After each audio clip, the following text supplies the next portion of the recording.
Today, I want to talk about this trending story of the young man who was pretending to be a woman. He died and everybody now found out, and the story has gone viral. People have been reacting in different ways. I must say, what I feel for this young man is pity, the extent he had to go just to find a safe space for himself. The lengths he had to go, run away from home and all those things, just to pretend to be a woman. I feel nothing but pity for him. It's sad that even in death he has not found peace. It is sad that even in death people are still touting him. It is sad that people have been saying all sorts of vile things about him. I understand where they're coming from and all those, but can we at least sit back and try to ask ourselves what this young man went through? If you're a parent, you have an effeminate child, or you're an effeminate boy, a boy who acts like a girl, I think this should be a wake-up call to you as a parent or a guardian. This should be a wake-up call to you, how this young man has ended up. This is not the time to just point fingers and mark him off as a lost cause or a failure.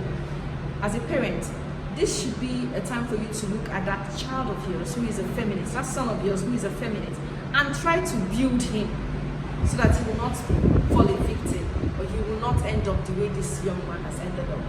Now, what are the things you can do for your son who is effeminate? I think number one thing you have to do for them is to build their self-esteem.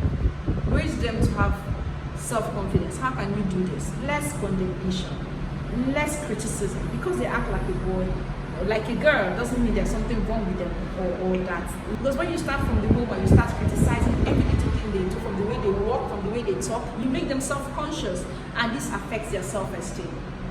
You need to build their self-esteem. Have them understand that there's nothing wrong with them. They can totally fit into society, do their own thing, and you need to build their self-esteem. Avoid excessive criticism.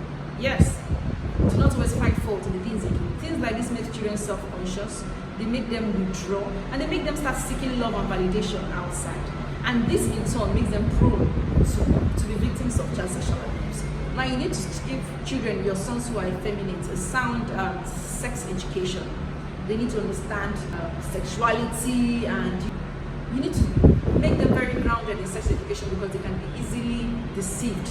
It is not all effeminate men that are gay. It is not all effeminate men that are gay. This is one misconception we need to remove from our mind.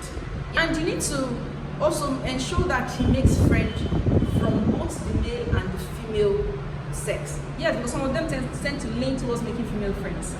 But you have to, from a young age, start as much as you can to make sure he makes friends from both divides. And do not try to, because he acts like a girl and he likes girly things more, you will not encourage him to engage in maybe sports that are for boys. Because even girls play football, girls do wrestling, girls do all those things boys do. It depends on the mindset in which you raise your sons. Please, while we talk about this boy's plight, let us also use this as a learning curve to help the effeminate boys around us, so that they do not have to go to this length just to live. We as a society, we need to change our mindset, the way we treat these boys. We need to change that mindset that they will turn out gay or something in the future. We need to accept them how God has made them, because it is natural. They did not make themselves that way. If you watch out, this starts from childhood, so it is not something they learned. Thank you all very much. I hope parents who are effeminate, I hope this really teaches you a lesson, and that you put into action ways to help your son adapt. Thank you.